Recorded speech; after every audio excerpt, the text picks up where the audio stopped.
Assalamualaikum warahmatullahi wabarakatuh. Kami dari mahasiswa akuntansi Universitas Pamulang. Video ini kami buat untuk memenuhi tugas mata kuliah akuntansi keuangan lanjutan 2. Dosen pengampu Bapak Sutandijo SE MAK. Kami dari kelompok 3 akan mempresentasikan hasil diskusi kelompok kami mengenai laporan keuangan konsolidasi menggunakan metode harga perolehan.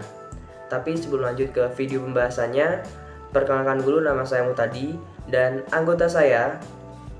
Perkenalkan, nama saya Zeni Indira Putri. Perkenalkan, nama saya Sana.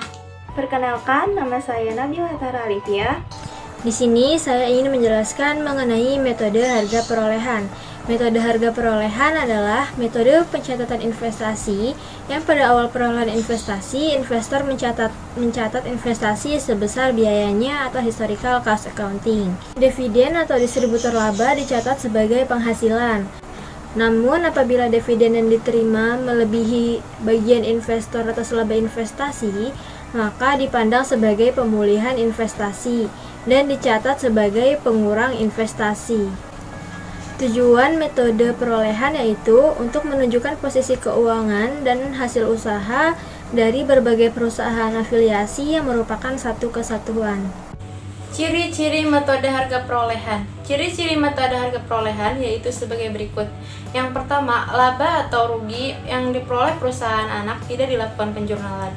Yang kedua, eliminasi saldo modal, agio, LYD perusahaan anak dilakukan dengan bertitik tolak pada posisi neraca. Yang ketiga, hak minoritas ditentukan dengan bertitik tolak pada posisi akhir setelah transaksi di kertas konsolidasi.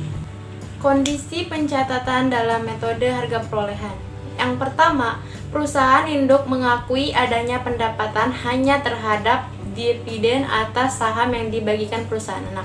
Yang kedua, laba atau rugi timbul jika sebagian atau seluruh yang dimiliki dijual. Yang ketiga, rekening investasi saham jumlahnya tetap. Yang keempat, ada kenaikan atau penurunan LYD induk. Selanjutnya, saya akan menjelaskan mengenai prosedur akuntansi untuk metode harga pokok. Induk dan perusahaan anak adalah dua perusahaan yang berbeda. Oleh karena itu, dividen yang diterima atas modal saham perlu ditetapkan sebagai pendapatan. Walaupun kaitan yang ada antara perusahaan induk dan perusahaan anak dapat menggambarkan suatu kesatuan ekonomis. Jika yang digunakan adalah metode harga pokok, maka perkiraan perusahaan induk untuk investasi. Angka yang dilaporkan untuk saham perusahaan anak dalam perkiraan investasi adalah sebesar harga perolehannya semula. Pengumuman dividen oleh perusahaan anak dicatat dalam buku perusahaan induk dengan mendebit perkiraan piutang dividen dan mengkredit perkiraan pendapatan dividen. Nah, di sini kami juga memberikan contoh mengenai pencatatan metode harga perolehan yang teman-teman bisa lihat di layar kaca ini. Pada saat pembelian investasi saham PT Anak didebit, kas di kredit. Laba atau rugi anak perusahaan tidak dijurnal atau dicatat oleh PT Induk. Dividen kas anak perusahaan. Piutang dividen atau kas di debit, pendapatan dividen di kredit. Nah, next, apabila dividen tersebut berasal dari laba ditahan sebelum pemilikan, maka akan dicatat sebagai pengurang terhadap harga perolehan investasi. Jurnalnya kas di debit, investasi saham PT Anak di kredit.